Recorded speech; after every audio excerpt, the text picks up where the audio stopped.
I dare say it's an honor to be introduced by Father Benedict. So thank you so much, my emerging good friend, which is really the theme of why we're here.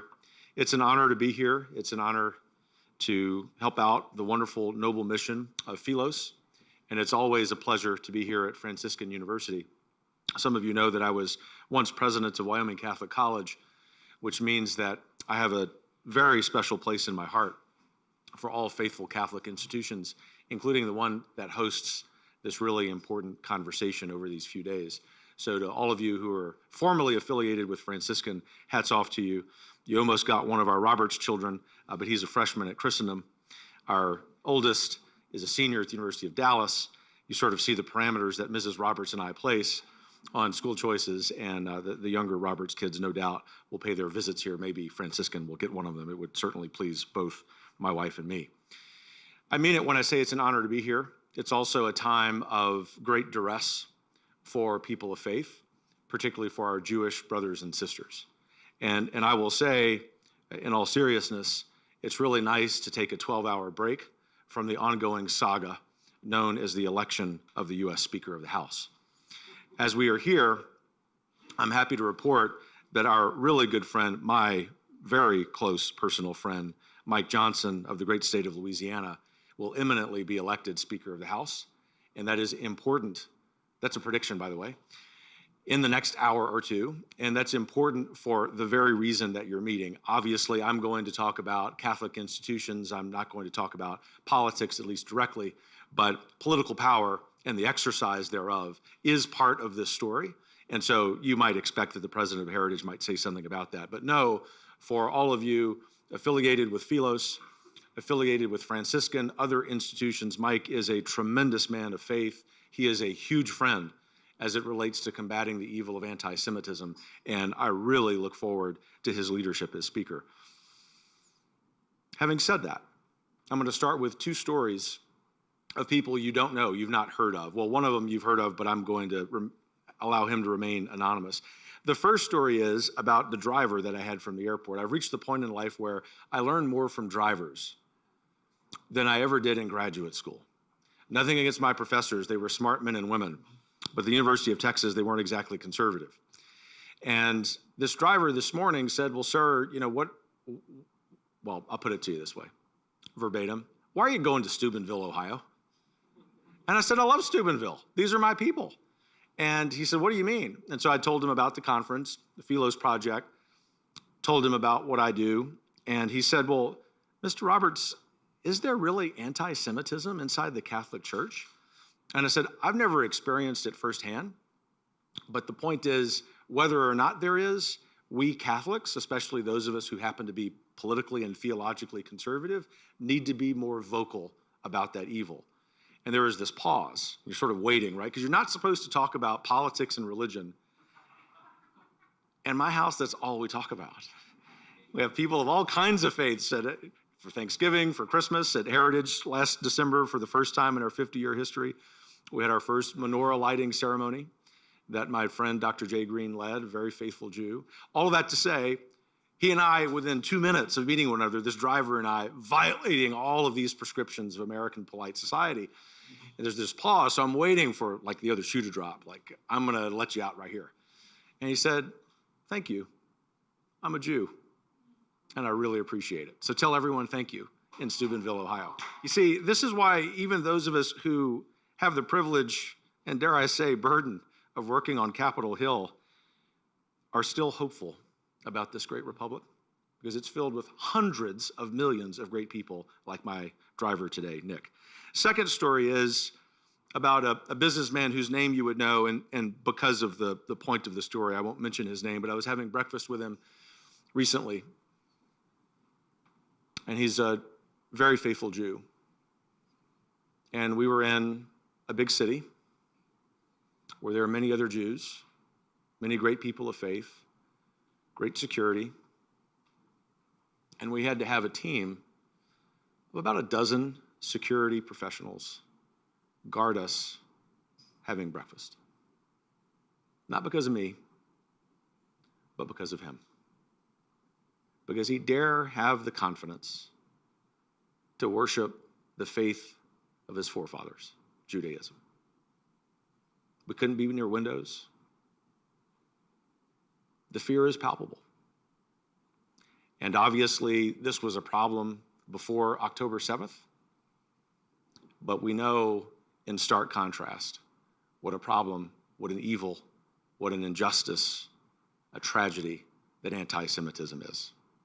So I'm here to tell you, people I don't know, some of you I know well, that for someone who leads a non-sectarian institution that is animated by the faith of its faithful Jews and Christians, by someone who's had the pleasure of leading two Catholic institutions, a college and a K-12 school that I started, that it's imperative that the most important people, other than Jews themselves, to combat anti-Semitism are Roman Catholics and the Roman Catholics who lead Catholic institutions.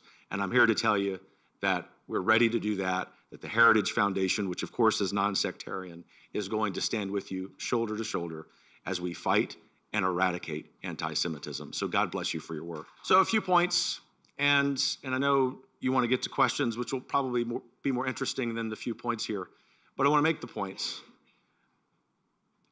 and also always offer at least a couple of solutions. But keep in mind, from this fifth generation teacher, my solutions are always homework assignments. So be prepared.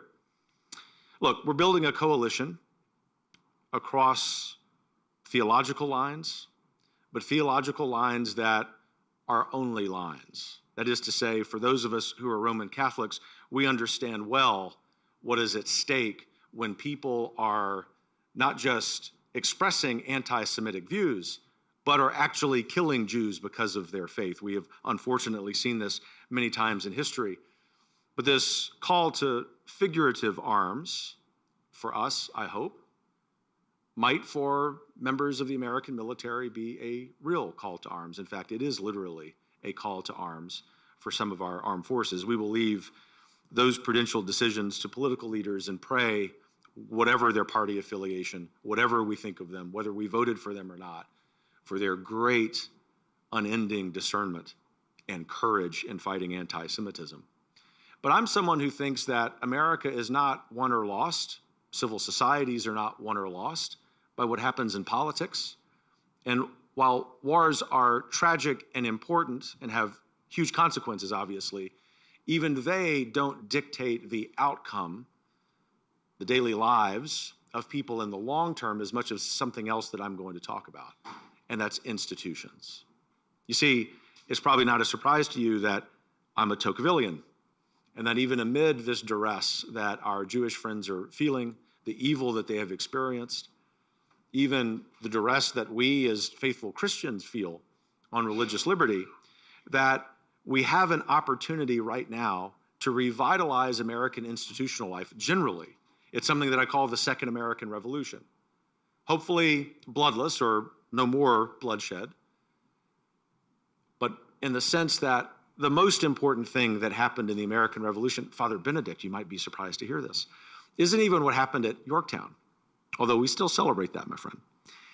It's what happened in the 1780s and 1790s. I think about Alexander Hamilton, one of my heroes. I am an early American historian, so you're going to get something about early American history here. And it is relevant, I promise.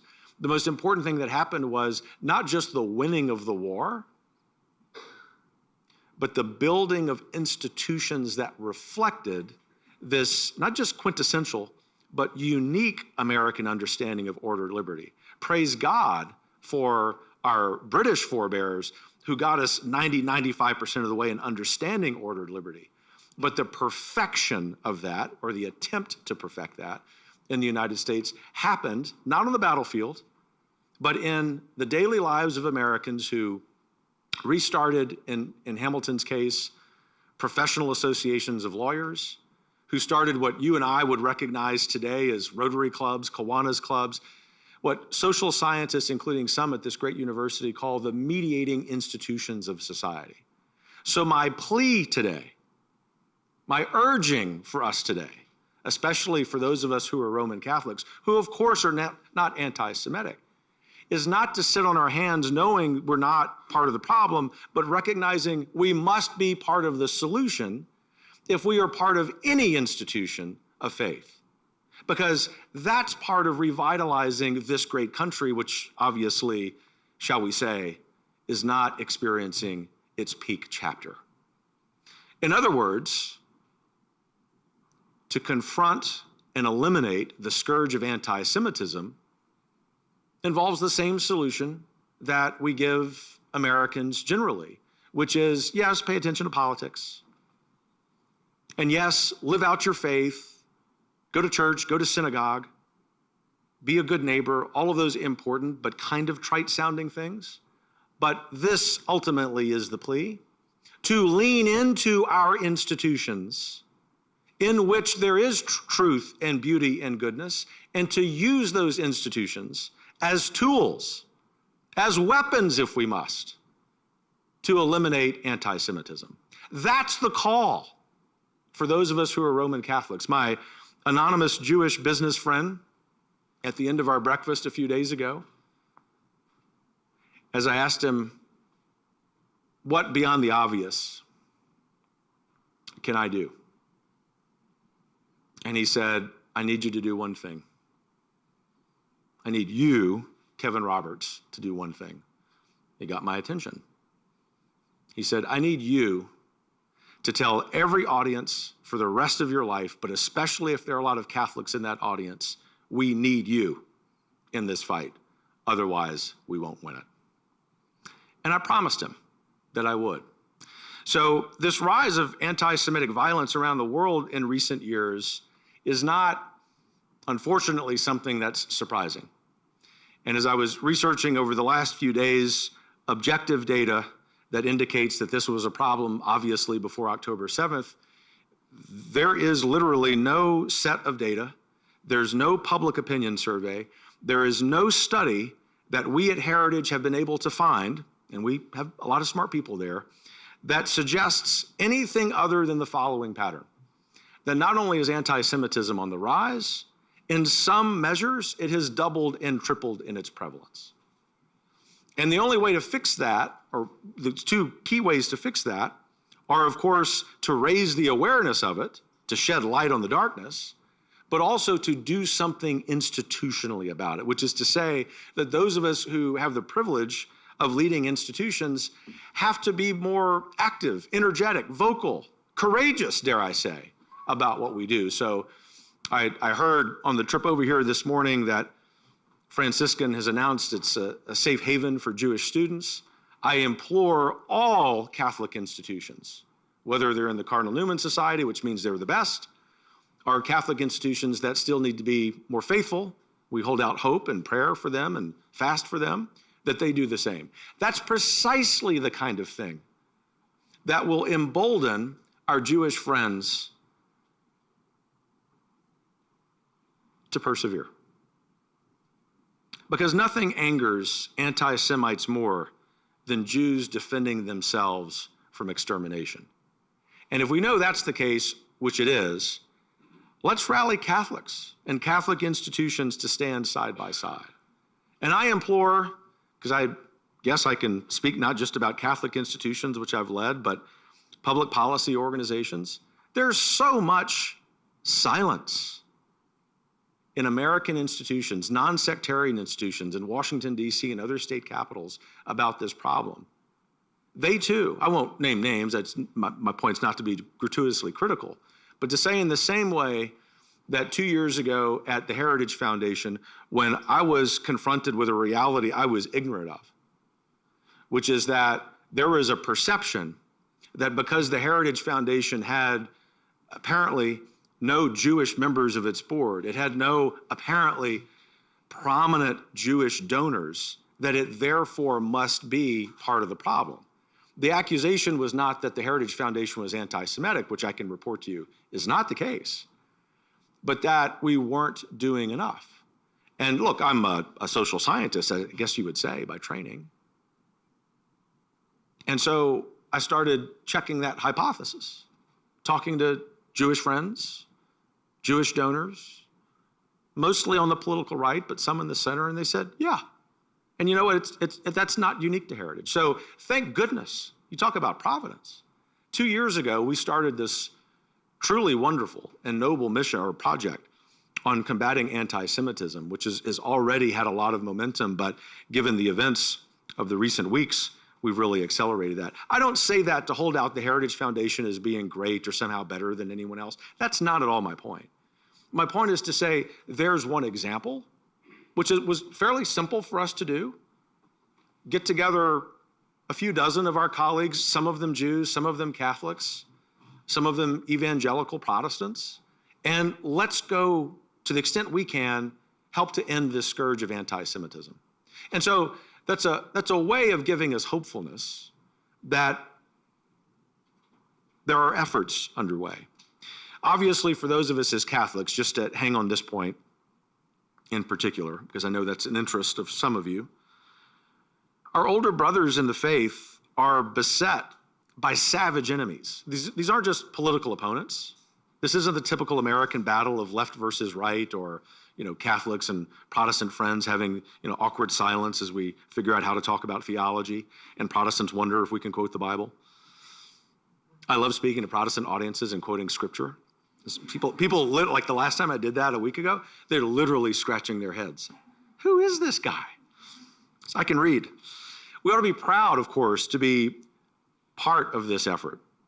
And we ought to recognize that the only way to describe a Roman Catholic who is combating anti-Semitism is Roman Catholic, right?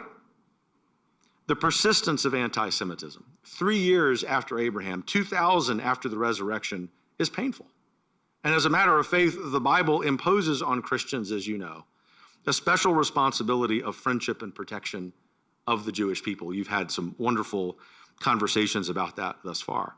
In our American context, for those of us who are Catholics in the United States, we have a unique opportunity to uphold that duty. And that is because of our distinctive, I might argue, unique tradition and religious liberty, which is to say, of course, the basis for that, we understand, comes from Scripture. But the real embracing of that, and no disrespect to our British friend, I know he appreciates this point, the real perfection of that in a civil society sense has been here in the United States. And so one way we might engage people who aren't sure how involved they want to be in combating anti-Semitism is to connect the dots, that if in fact even some tiny semblance of anti-Semitism, some tiny semblance of an anti-Jewish trope is allowed to be met with silence in a conversation, that we're not living out our own Christian duty. We're not being faithful to our own Christian duty to correct an error and to start asking questions about what people know about Judaism.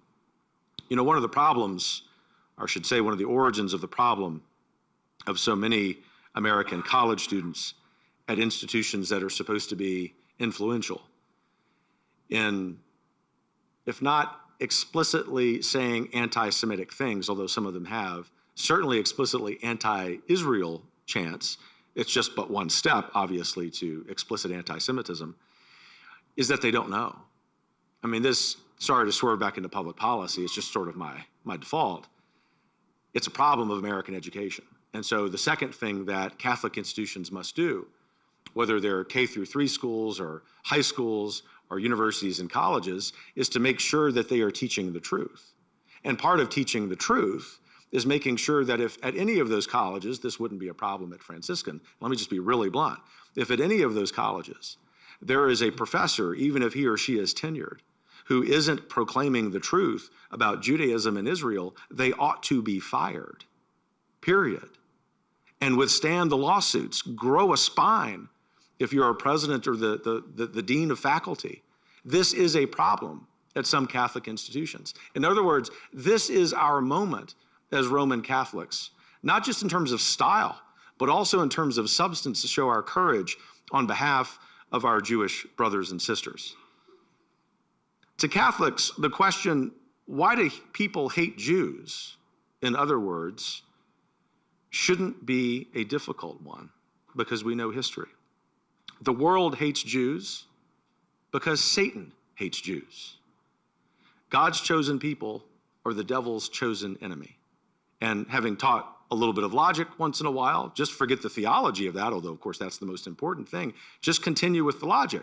We want to be on the side of God's chosen people, right? We don't want to be on the side of Satan. This is self-evident for anyone participating in this conference, but these are the kinds of conversations that have not been happening in enough classrooms, but not just any classroom, in enough classrooms of Roman Catholic institutions the world over. And it's time to fix it. That, of course, is related to some other issues, but I won't take our time here because I will get to questions.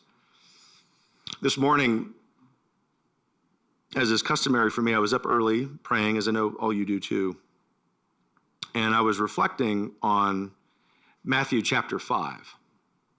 Do not think that I have come to abolish law or the prophets. I've not come to abolish, but to fulfill. Until heaven and earth pass, not the smallest letter or the smallest part of a letter will pass from the law. Our Blessed Mother herself, as you know, was Jewish. For those of us who are Catholic, do we need any other data point? Do we need any other inspiration, truly, any other inspiration to say to ourselves, we know we're not anti-Semitic, but what can I do to step out of my comfort zone? Maybe it's because we don't like to initiate difficult conversations. What can I do if I'm in a position of leadership or I'm a student and I'm thinking about how I want to have an impact on the world? Contemplate that. We have a very difficult set of circumstances in the United States in many levels. Obviously, anti-Semitism is the most pressing. But one of them, as I have said, and it bears repeating, is the dearth of truth about anti-Semitism being taught in Catholic institutions. We ought to acknowledge readily, as we should in any institution, any university, chapters in our Christian history and early Christendom of anti-Semitism. Acknowledging that doesn't mean that we can't be part of the solution, quite the opposite. But history shows, with biting clarity, you know many of the examples, so I won't take the time to recount them, that the church's battle against anti-Semitism isn't just institutional, it isn't just from the pulpit, it isn't just from a papal encyclical. It really starts with us. It really is a battle, you might say, right here in our heart. And if we know in our heart, A, that we would not have a Roman Catholic Church without Judaism, B, the interconnected history, politics, culture, economies, art, architecture of those two great traditions, and C, that we abhor anti-Semitism, what I'm saying is now is the time, 2023, this very day, that not only we, but then we encourage our friends and neighbors, family members, strangers, drivers to participate. When this conference concludes, that's the action item. And I know that by virtue of your being here, that's what you're going to do. But let us promise to one another. I'll make this promise to you as I did to my business friend earlier this week, that we're never going to stop until anti-Semitism is eradicated. And for people like me, who are kind of born devil's advocates for the sake of getting to the nugget of the thing, sort of an academic's curse, I guess, we say, we can make a lot of headway against anti-Semitism, but we can't eradicate it. Let's not fall into that trap, because we also know the omnipotence of our God, especially his unlimited love for his chosen people, without whom we would not have the United States of America. You know well, no doubt, the beautiful message that President George Washington wrote to the Hebrew congregation of Newport, Rhode Island. May the children of the stock of Abraham who dwell on this land continue to merit and enjoy the goodwill of the other inhabitants. while everyone shall sit in safety under his own vine and fig tree, and there shall be none to make him afraid. The history of Judaism is not just an important chapter in American history. We would not have America without the Jewish people. Some of you who follow institutions like Heritage in particular, know we have a certain affinity for a particular American history professor named Russell Kirk. And it was Kirk who I think articulated the most brilliant framework for understanding history, period. And it's known as his 5 cities. A rather overlooked framework in his 2 wonderful books, The Conservative Mind and The Roots of American Order. Those 5 cities in chronological order, going backwards, were Philadelphia, 1776. London, for obvious reasons. Rome, obvious reasons. Athens, and Jerusalem, the first.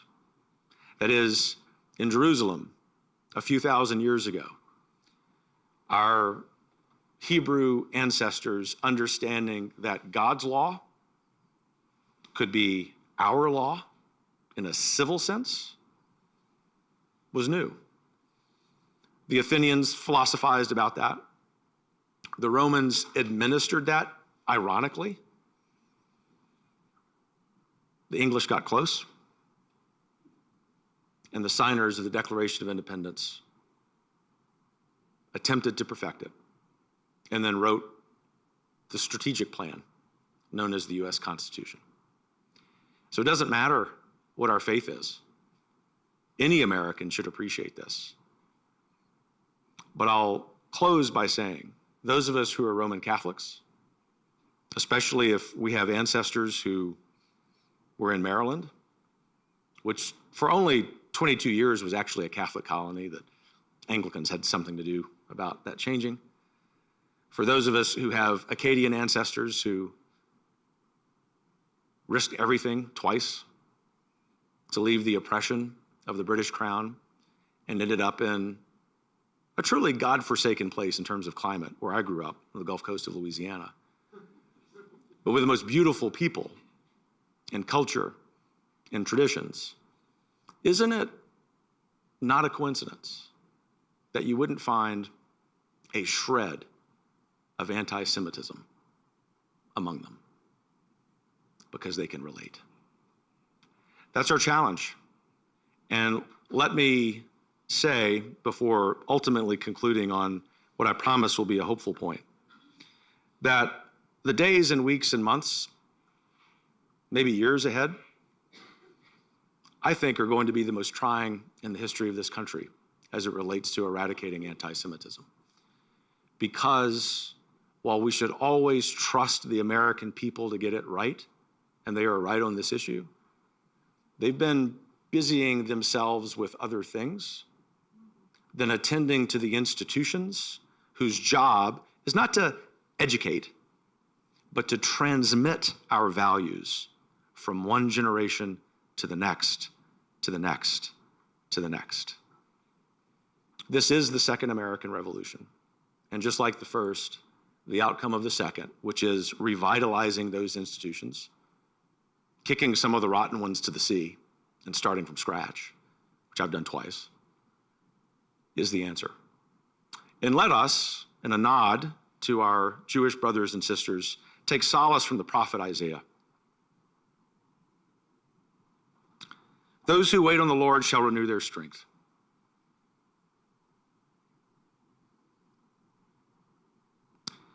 They shall mount up with wings like eagles. They shall run and not be weary.